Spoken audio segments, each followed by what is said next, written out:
Atem nitzavim hayom kulechem, rashechem, shiftechem, neshechem, begrecha, mechotse vesecha, adshua vemecha.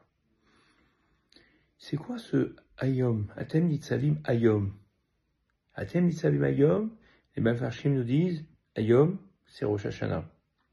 Ce jour-là, nous avons tous rendez-vous avec notre Créateur pour faire un bilan de notre année, pour se projeter dans l'année suivante positivement, en prenant des engagements que nous pourrons tenir. On a plusieurs fois évoqué cette notion de petites résolutions qui tiennent pendant toute une année.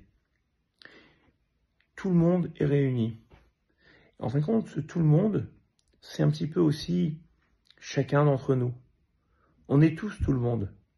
On a tous en nous un peu de tout le monde. En effet, à Rosh Hashanah, va être jugé les tzadikim, les justes, les bénonim, les gens moyens, et les rechaim, les gens qui ont fait trop de fautes. C'est quoi un bénoni? C'est quelqu'un qui a 50-50. C'est un petit peu bizarre de trouver qu'il y ait une probabilité pour que juste à Rosh Hashanah, on soit 50-50. Ça a l'air très compliqué, cette histoire. En fin de compte, le bénoni n'est pas forcément celui qui a un décompte juste, 50-50. C'est celui qui baigne entre deux zones. Pour schématiser, puisque on incarne tous à la fois le rachat, à la fois le tzaddik et à la fois le bénoni. Alors on va donner une image qui est celle du Rav Dessler pour bien comprendre et asseoir cette idée. Lorsque deux pays sont en guerre, il y a le territoire de l'armée A qui appartient au pays A, qui est bien entendu certain, qui appartient à ce pays. Le pays B qui attaque a une partie qui lui appartient, et il y a une zone de combat. On va appeler cette zone de combat la zone C. Sur celle-là, eh bien, il va y avoir un combat. Lorsque le combat en zone C sera gagné, alors on pourra aller encore plus profondément jusqu'à faire la conquête totale du pays. Le Rav Dessler nous dit qu'en fin de compte, c'est ça, un juif qui a ces trois dimensions. Nous nous sommes débarrassés de pas mal de mauvais penchants. Prenez quelqu'un qui mange cachère depuis des années, plus ou moins, des fois il peut avoir une tentation, mais c'est un acquis. Prenez quelqu'un qui fait Kippour, c'est un acquis, il n'y a rien qui pourra le faire flancher. Shabbat, pour celui qui fait Shabbat, c'est impossible pour moi de transgresser Shabbat. Donc par rapport à cette mitzvah, même si on peut progresser dans chaque mitzvot, mais en tous les cas, cette mitzvah-là, il est considéré comme un tzaddik. Il y a les mitzvot qu'il a abandonnées. Elles sont en territoire ennemi, elles sont chez le Yetzer Hara, inaccessibles, du moins ce qu'on pense, être inaccessibles. On a lâché prise et on se dit, bon, pour l'instant, c'est pas ma priorité, c'est pas ma lutte, c'est trop compliqué, j'ai concédé ce territoire. Et donc, c'est notre partie du rachat.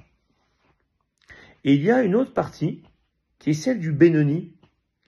C'est les mitzvot pour lesquels on a décidé d'aller en guerre, de lutter, de faire des efforts, de prendre des engagements.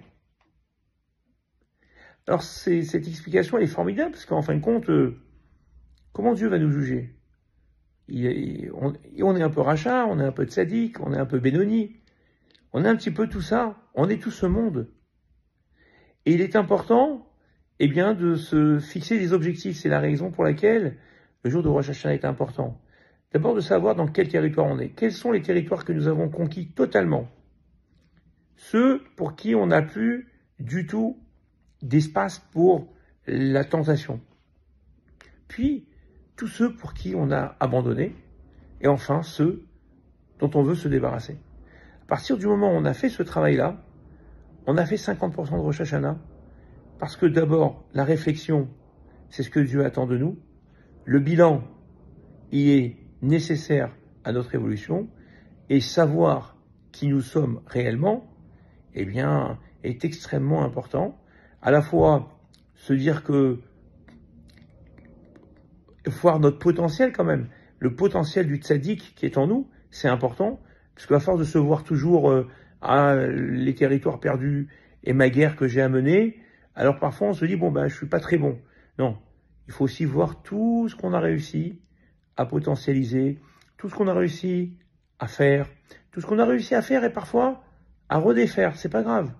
On a quand même mis le pied à l'étrier. Et ça, c'est extrêmement important.